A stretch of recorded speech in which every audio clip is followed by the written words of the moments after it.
আসসালামু আলাইকুম সবাইকে। আমাদের আজকের টপিক হচ্ছে ব্লক টাইপ ট্যাগ এবং ইনলাইন ট্যাগ। এই দুটোর মধ্যে পার্থক্য কি? আমরা তো ইতিপূর্বে অনেকগুলো ট্যাগ দেখেছি এবং তার মধ্যে কোনগুলো ব্লক টাইপ ট্যাগ এবং কোনগুলো ইনলাইন ট্যাগ আজকে আমরা সেগুলো সম্পর্কে জানব।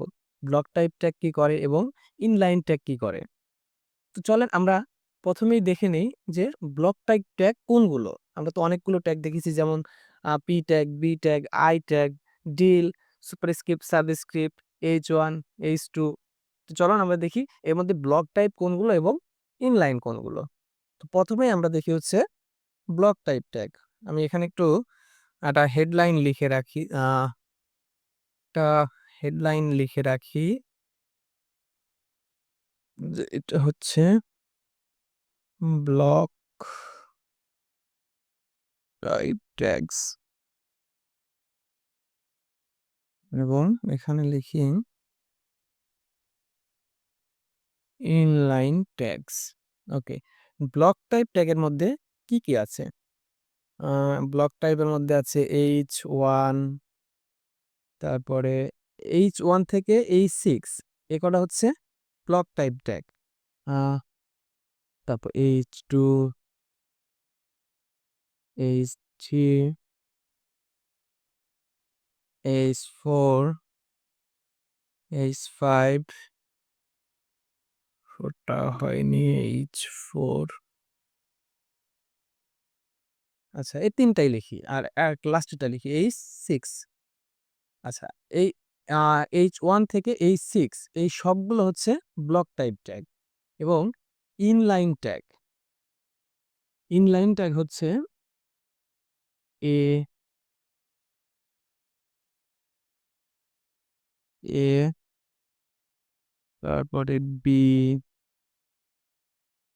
I তারপরে উম ডেল, এগুলা হচ্ছে আপনার ইনলাইন ট্যাগ। এখন ইনলাইন ট্যাগ কি করে এবং ব্লক টাইপ ট্যাগ কি করে? চলেন এটার একটু পার্থক্য আমরা দেখে নেই। এখানে সাপোজ ধরেন আমি আমার নাম লিখতেছি। নাইম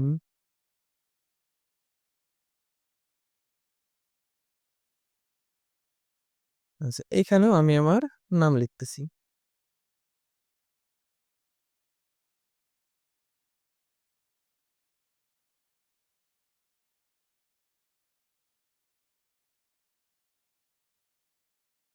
ওকে।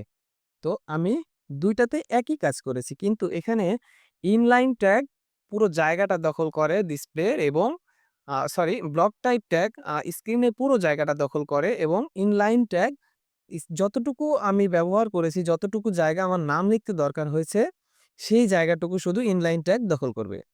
চলুন আমরা একটু দেখি। এখানে দেখে কিন্তু আপনারা এখন বুঝতেছেন না যে আসলে কোনটা ইনলাইন ট্যাগ, কোনটা আ ব্লক টাইপ ট্যাগ। তো সব রকম একই রকম আছে। এখানে একটু তফাতও আছে। দেখেন, আমি যে ইনলাইন ট্যাগ গুলো লিখেছি এটা কিন্তু পাশাপাশি এসেছে। আমার যে ৪ টা নাম, ৪ টা নামই পাশাপাশি এসেছে। কিন্তু ব্লক টাইপ ট্যাগ আমার প্রতিটা নাম নিচে এসেছে। কেন? এই যে নাইম এখানে আমি আমার নামটা লিখেছি। এই নাম আমার এই পুরো স্ক্রিন জুড়ে আছে। এই পর্যন্ত আমার নামটা আছে। যার কারণে আমার এই পরবর্তী এই নামটার এই নামের পাশে জায়গা পায়নি।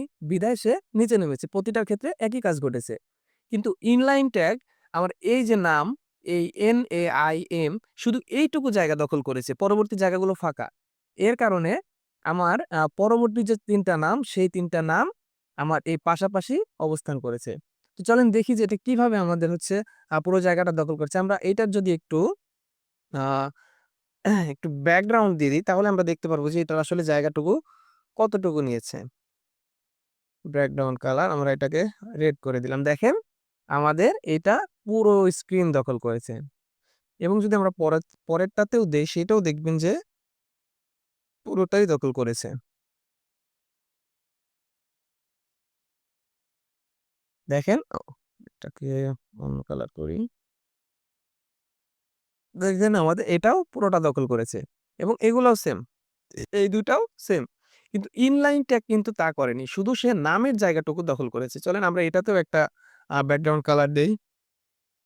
Sorry, style background colour red.